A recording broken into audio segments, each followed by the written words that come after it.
Ahmedabad air India ప్రమాదంలో దుర్మరణం చెందిన పైలట్ల నేపథ్యం కన్నీళ్లు పెట్టిస్తోంది. త్వరలోనే రిటైర్ అవుదామనుకున్నారు కెప్టెన్ సుమిత్.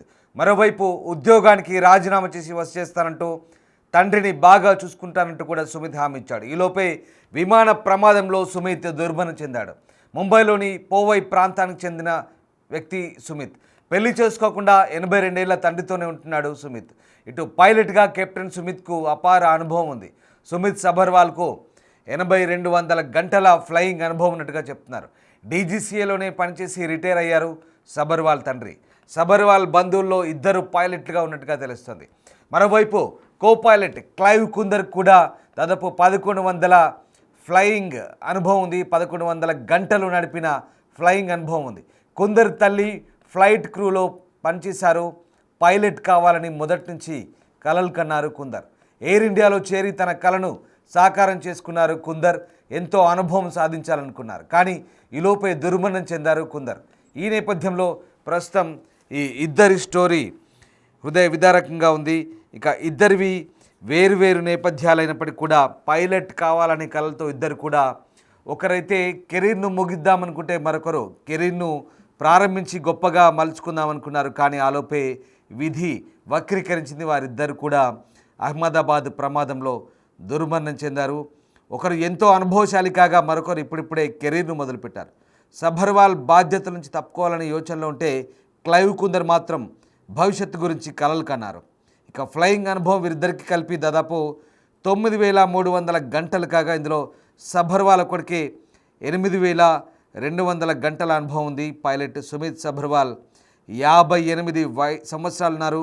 ఆయన పెళ్లి చేసుకోకుండా తండ్రిని కంటికి రెప్పలా కాపాడుకోవాలనుకున్నారు. ముంబైలోని పోవై ప్రాంతానికి చెందిన జల్ వాయు విహార్లో వృద్ధులైన తల్లిదండ్రులతో ఉంటున్నారు. ఎంతో అనుభవం కలిగిన సుమిత్కు ఇలాంటి పరిస్థితుల్లోనైనా ప్రశాంతంగా ఉంటారని పేరుంది. అంతేకాదు ఎక్కువగా మాట్లాడరు, సైలెంట్గా ఉంటారనే మృదు స్వభావిగా కూడా పేరుంది. ఇక మరోవైపు వింగ్ కమాండర్గా అతను రిటైర్ అయ్యారు. ఎయిర్ ఇండియా సిబ్బందితో కలిసి సుదీర్ఘకాలం పనిచేశారు. కెప్టెన్ సుమిత్ ఎంతో మంచివాడు, అనుభవశాలి అయిన పైలట్. ఆయన మరణం ఎయిర్ ఇండియాకు తీరని లోటంటూ సుమిత్ ఫ్యామిలీ ఫ్రెండ్ ఒకరు చెప్తున్నారు. ఇక సుమిత్ పనితీరుపై కానీ ప్రజలతో వ్యవహరించే తీరుపై కానీ ఎన్నడూ ఒక్క కంప్లైంట్ కూడా రాలేదంటున్నారు. ఆయన ఎంతో సౌమ్యుడు, శాంతి స్వభావం అంటూ ఆయన స్నేహితుడు సంజీవ్ చెప్తున్నారు. మరోవైపు సుమిత్ తండ్రి డీజీసీ అధికారిగా కూడా పనిచేసి రిటైర్ అయ్యారు. ఆయన కుటుంబంలోని మరో 2 కూడా పైలట్లుగా ఉన్నారు. వారి స్ఫూర్తితోనే సుమిత్ పైలట్ అయ్యారు. అయితే 82 ఏళ్ల వృద్ధుడైన తండ్రి బాగోగును చూసుకునేందుకు ఉద్యోగం మానేయాలనుకున్నట్లు కూడా కొన్ని రోజుల క్రితం సుమిత్ తనతో చెప్పినట్టుగా సంజీవ్ చెప్తున్నారు, ఆయన స్నేహితుడు. ఇటు కో పైలట్ క్లైవ్ కుందర్ కూడా 1100 గంటల ఫ్లయింగ్ అనుభవం ఉంది. క్లైవ్ తల్లి ఫ్లైట్ క్రూ సభ్యురాలు. ముంబై జుహూలోని బాంబే ఫ్లయింగ్ క్లబ్లో Clive air craft maintenance course పూర్తి చేశారు. ఏరోనాటికల్ ఇంజనీర్గా 7 ఏళ్లకి పైగా పనిచేశారు. ఇక కలినాలోని ఎయిర్ ఇండియా కాలనీలో క్లైవ్ పెరిగాడు. తర్వాత వీరి కుటుంబం బోరివలికి మకం మార్చింది. కుందర్ పైలట్ కావాలని తన కలను సాకారం చేసుకునేందుకు ఎయిర్ ఇండియాలో చేరారని పొరుగున ఉండే ఫ్లాయిడ్ డిసౌజా చెప్తున్నారు. ఎంతో సరదాగా అందరినీ నవ్విస్తుండే క్లైవ్ కుందర్కు ఆయన తండ్రి క్లిఫర్డ్కు ఆటలంటే ఎంతో ఇష్టమని తెలిపారు. ఇక క్లైవ్ ఖాళీ దొరికితే చాలు క్రికెట్ ఆడేవారని చెప్తున్నారు. విషాదం తెలిసిన వెంటనే ఆస్ట్రేలియాలో ఉంటున్న క్లైవ్ సోదరి అలాగే తల్లి ఇద్దరు కూడా ఇండియాకు బయలుదేరారని ఫ్లాయిడ్ అంటున్నారు. ఇక క్లైవ్ కుందర్ మృతిపై అటు నటుడు విక్రాంత్ మస్సీ దిగ్భ్రాంతి వ్యక్తం చేశారు. ఆయన కుటుంబానికి సానుభూతి ప్రకటించారు. వెంటనే క్లైవ్ సిస్టర్ క్లైన్ అలాగే తల్లి రేఖ ఇండియాకు ఆస్ట్రేలియా నుంచి బయలుదేరినట్టుగా తెలిసింది.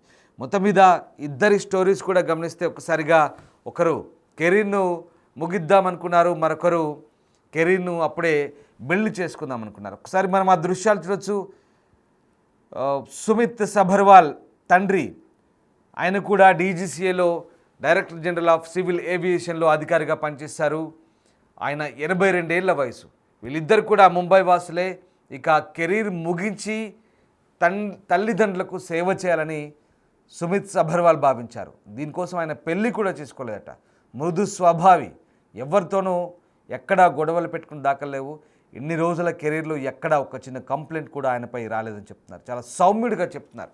అలాంటి వ్యక్తి ఇలాంటి దుర్మరణం చెందడం కూడా నిజంగా బాధాకరం అంటూ తోటి సిబ్బంది కానీ అలాగే ఇరుగు పొరుగున్న వారు ఆయన స్నేహితులంతా చెప్తున్నారు. ఇక కొద్ది రోజుల పాటు పనిచేసి త్వరలోనే తల్లిదండ్రులకు చేరుకొని వాళ్ళకు సేవ చేద్దామనుకున్నాడు సుమిత్ సభర్వాల్. కానీ అంతలోనే విధి వక్రీకరించింది. ఆయన్ను విమాన ప్రమాదం రూపంలో ఆయన్ను కానరాని లోకాలకు తీసుకెళ్ళింది. మరోవైపు క్లైవ్ కుందర్ కూడా పైలట్ కావాలని ఎన్నో కలలు కన్నాడు. ఆయన తల్లి కూడా క్యాబిన్ క్రూలో పనిచేసినట్టు చెప్తున్నారు. ఎస్, ఈ పక్క బాక్స్లో చూస్తున్నారే క్లైవ్ కుందర్, ఫ్రెంచ్ బేడ్తో ఉన్న వ్యక్తి, ఫ్రెంచ్ గడ్డంతో ఉన్న వ్యక్తి క్లైవ్ కుందర్. ఆయన పైలట్ కావాలని కలలు కన్నాడు. అందుకు తగ్గట్టుగా ఎస్, కళ్ళజోడు ఫ్రెంచ్ బేడ్తో ఉన్న వ్యక్తే క్లైవ్ కుందర్. ఆయన ఇతనే క్లైవ్ కుందర్. ఈయన కో పైలట్గా వ్యవహరిస్తున్నారు ఎయిర్ ఇండియా 171 బోయింగ్ విమానానికి. ఆయన పైలట్గా కూడా శిక్షణ పొందిన తర్వాత ఎయిర్ ఇండియాలో చేరి 1100 గంటల అనుభవాన్ని సంపాదించారు. మరోవైపు అటు సుమిత్ 8200 గంటల అనుభవం ఉంది. ఇద్దరు కలిపి 9300 గంటల అనుభవం ఉంది. ఇద్దరు కూడా అంతర్జాతీయ విమానాలు నడిపిన వాళ్ళే.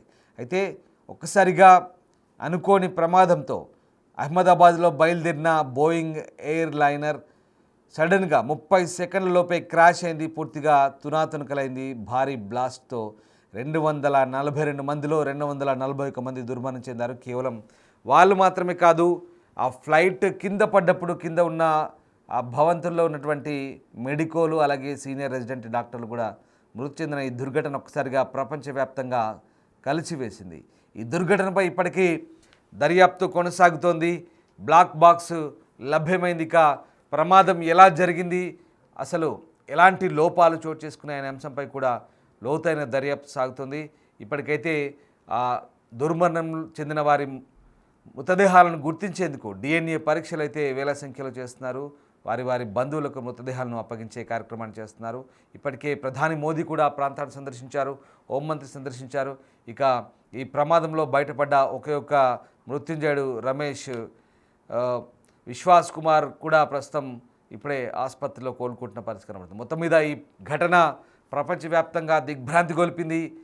At the same time Boeing air లైనర్లకు సంబంధించినటువంటి సామర్థ్యాన్ని గురించి కూడా అనేక ప్రశ్నలు తలెత్తాయి. బోయింగ్ విమానాల్లో ప్రయాణించడం, భద్రతకు సంబంధించి అనేక సందేహాలు కూడా వెల్లువెత్తిన నేపథ్యంలో పూర్తిస్థాయి దర్యాప్తు అయితే కొనసాగుతోంది.